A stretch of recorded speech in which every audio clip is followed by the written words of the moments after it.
बिस्मिल्लाहिर्रहमानिर्रहीम। अस्सलामुअलैकुम। Welcome to fact philosophy YouTube channel. नाजरीन, आज हम बात कर रहे हैं तारीख़ पाकिस्तान यानी हिस्ट्री ऑफ पाकिस्तान पार्ट 2 के बारे में। नाजरीन, पिछली वीडियो में हमने देखा कि साइमन कमीशन की यकतरफा पॉलिसियों और मुस्लिम मुखालफत से भरी हुई नेहरू रिपोर्ट से मुसलमान तो बेहद मायूस हो चुके थे। अब मुसलमान पुरअमन ज़िंदगी गुजारने का सिर्फ ख्वाब ही देखते थे। नाजरीन, इसके बाद हिंदुस्तान के बहुत से काबिल रहनुमाओं ने हिंदुस्तान की अलहदगी की भी तजवीज़ दी, मगर वो इतनी कुछ ख़ास मुनज़्ज़म ना थी कि उन पर अमल दरामद किया जा सके। नाजरीन, फिर यूँ हुआ कि मुसलमानों की आवाज़ को उठाने और उनकी आज़ादी की सदा बुलंद करने के लिए एक मुफक्किर इस्लाम ने कदम बढ़ाया। जी हाँ नाजरीन, हम बात कर रहे हैं अल्लामा मोहम्मद इकबाल की। 1930 में Allama Iqbal All India Muslim League के मेंबर थे। उन्होंने 1930 में ऑल इंडिया मुस्लिम लीग के होने वाले एक खिताब में मुसलमानों के लिए अलग रियासत कायम करने की तजवीज़ पेश कर दी। इलाहाबाद में होने वाले इस सदारती खिताब में उन्होंने वाज़ेह अल्फाज में कहा कि जनूबी एशिया का ये बड़ा खिता जिसमें मुसलमान एक बड़ी तादाद में आबाद थे, वहाँ पर मुस्लिम अक्सरियत यानी मुस्लिम मेजॉरिटी वाले इलाकों में एक मुस्लिम रियासत कायम की जाए। क्योंकि हिंदुओं और मुसलमानों का रहन सहन और लाइफस्टाइल एक दूसरे से बेहद मुख्तलिफ है, इनके अकायद और मज़ाहब भी एक दूसरे से मुख्तलिफ हैं, लिहाजा इन दोनों कौमों को अलग अलग आबाद होना चाहिए। चूँकि शुमाल मशरिक़ में मुसलमान ज़्यादा तादाद में आबाद थे, इसीलिए इनको एक अलग रियासत बनाया जाए। नाजरीन, इस खित्ता का फौरी तौर पर तो कोई असर नहीं निकला, लेकिन इसके 3 साल बाद कैम्ब्रिज यूनिवर्सिटी के मुस्लिम तालबा के एक ग्रुप ने एक पम्फलेट नाउ और नेवर के नाम से जारी कर दिया। इस ग्रुप को चौधरी रहमत अली लीड कर रहे थे। क्योंकि अल्लामा इकबाल पहले ही कायदे आज़म मोहम्मद अली जिन्ना के साथ खतूतो किताबत में शुमाल मशरक़ को इस्लामी रियासत में बदलने पर ख्यालात का इजहार कर चुके थे, इसीलिए पम्फलेट नाउ और नेवर में भी इस बात को वाज़ेह कर दिया गया था। नाजरीन, जिन खितों में मुसलमान ज़्यादा तादाद में आबाद थे, उन खितों के नामों से खतूत यानी लेटर्स को आपस में मिलाकर अलहदा रियासत का भी तजवीज़ किया और इसको पाकिस्तान का नाम दे दिया गया। चूँकि मुसलमानों को अपनी आज़ादी के सार दूर दूर तक नज़र नहीं आते थे, इसलिए बहुत कम तादाद में मुसलमानों ने इस ख्याल का खैर मुकदम किया था, क्योंकि वो जानते थे कि खित्ते में अलहदा इस्लामी रियासत कायम करने के मुतालबे को कबूल करने के लिए भी कम से कम 1 दहाई लगेगी। नाजरीन, हिंदुस्तान में मुसलमानों और हिंदुओं के दरमियान मसाइल और कशीदगियाँ अरूज पर चली गईं। तभी हिंदुस्तान के आइनी मसले को हल करने पर गौर किया गया और 1930 से लेकर 1932 तक 3 गोलमेज कॉन्फ्रेंसें बुलाई गईं। इन कॉन्फ्रेंसों में हिंदू और मुस्लिम रहनुमाओं को बुलाया गया। नाजरीन, इन तीनों कॉन्फ्रेंसों में रहनुमा कोई भी ऐसा मुतफ़िक़ा फार्मूला तैयार ना कर सके जो हिंदू और मुसलमान दोनों कौमों के लिए बेहतर साबित होता। इसी वजह से बरतानवी हुकूमत गवर्नमेंट ऑफ इंडिया एक्ट में कम्यूनल अवार्ड शामिल कर दिया। नाजरीन, आपको बताते चलें कि कम्यूनल अवार्ड का ऐलान 1932 में बरतानवी हुकूमत के वज़ीर आज़म रामजी मैकडोनल्ड ने किया। इस अवार्ड का मकसद हिंदुस्तानी सियासी मंजरनामे में अक़लियतों की नुमाइंदगी को हल करना था। इसमें मुसलमानों, सिखों और यूरोपियंस के लिए अलग अलग वोटर्स को यकीनी बनाया गया ताकि अक़लियतों और मजलूम तबकात को बाख्तियार बनाया जाए। इसीलिए ये अवार्ड 1935 के गवर्नमेंट ऑफ इंडिया एक्ट में शामिल कर दिया गया। नाजरीन, 1934 में कायदे आज़म मोहम्मद अली जिन्ना ने हिंदुस्तान वापस आकर ऑल इंडिया मुस्लिम लीग को भी दोबारा मुनज़्ज़म किया, जो पिछले कुछ अरसा से गैर फ़ाल थी। नाजरीन, इन होने वाले इंतखाबात में मुस्लिम लीग नशिस्तों की अक्सरियत तो हासिल नहीं कर सकी, ताहम पुरइत्मीनान ज़रूर था। मुस्लिम हलकों में इंडियन नेशनल कांग्रेस की कारकर्दगी भी बहुत ख़राब रही। इंतखाबात के बाद कांग्रेस क़यादत का रवैया मुतकब्बराना हो गया। इसकी एक वाज़ेह मिसाल ये थी कि कांग्रेस क़यादत ने मुस्लिम लीग के साथ मखलूत हुकूमत बनाने से इनकार कर दिया और मुस्लिम लीग के रहनुमाओं से कहा कि वो सूबाई असम्बली में अपनी पार्लियामानी पार्टी को तहलील करके कांग्रेस में शामिल हो जाएं। नाजरीन, इसके बाद एक मुस्लिम अवामी राब्ता तहरीक भी चली जिसमें मुसलमानों को मुस्लिम लीग की बजाय कांग्रेस में शामिल होने पर आमादा किया जाने लगा। कांग्रेस के एक लीडर जवाहरलाल नेहरू ने तो यहाँ तक ऐलान कर दिया था कि हिंदुस्तान में दो ही ताकतें हैं, एक अंग्रेज़ और दूसरी कांग्रेस। यहाँ कायदे-आज़म मोहम्मद अली जिन्ना ने इस ऐलान को चैलेंज किया। उन्होंने रद्द-ए-अमल ज़ाहिर करते हुए जवाब दिया कि जनूबी एशिया में एक तीसरी बड़ी कुव्वत भी मौजूद है जो मुसलमानों पर मुश्तमिल है।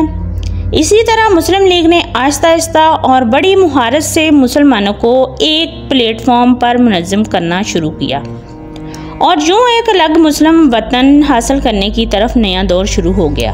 नाजरीन, 1930 की दहाई में मुसलमानों में अपनी एक अलग शनाख्त के बारे में बेदारी और उसे अलग इलाक़ाई हदूद में महफूज रखने के लिए उनकी बेचैनी को महसूस किया जाने लगा।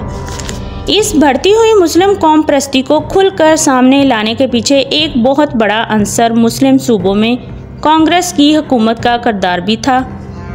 इन सूबों में कांग्रेस की सख्त और जारहाना पॉलिसियों ने मुसलमानों के जज्बात को ठेस भी पहुंचाई।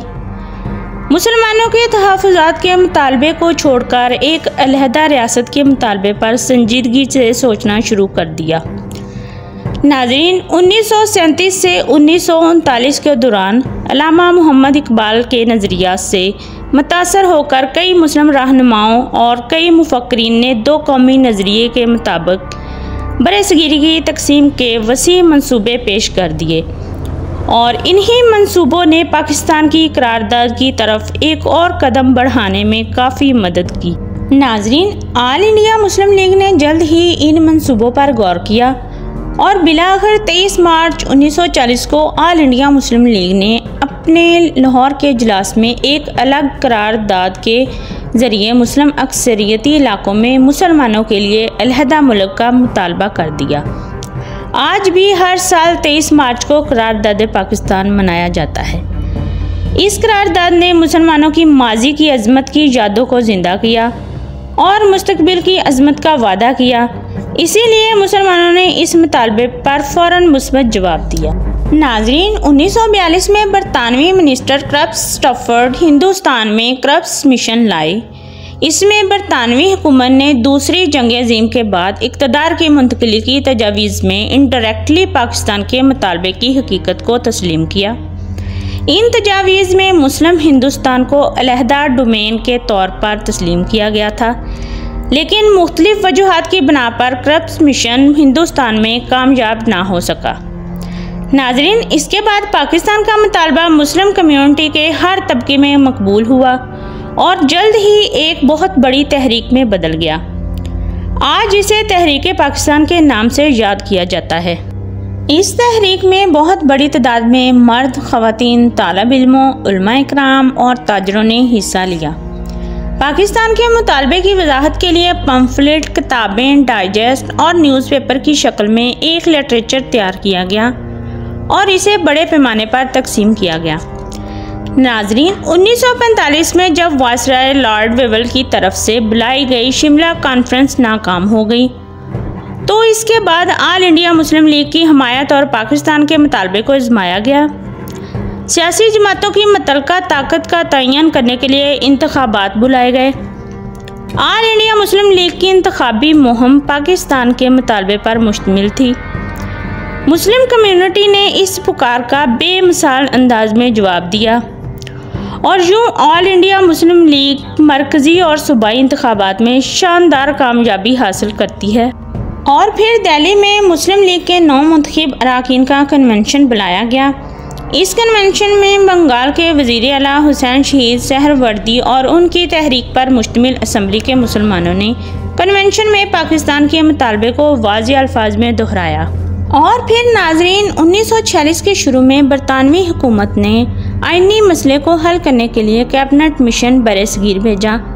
इसका मकसद हिंदुस्तान के इत्तेहाद को बरकरार रखते हुए बरतानवी हुकूमत से हिंदुस्तानी सियासी क़यादत को इक़्तिदार की मुंतकिली पर तबादला ख्याल करना था, मगर मुस्लिम लीग और इंडियन नेशनल कांग्रेस के दरमियान अदम एतमाद की वजह से कैबिनेट मिशन प्लान फेल हो गया, जो मुसलमानों के लिए बहुत जुल्म का बायस बनी और पार्टी ने 16 अगस्त का दिन डायरेक्ट एक्शन डे के तौर पर मनाया।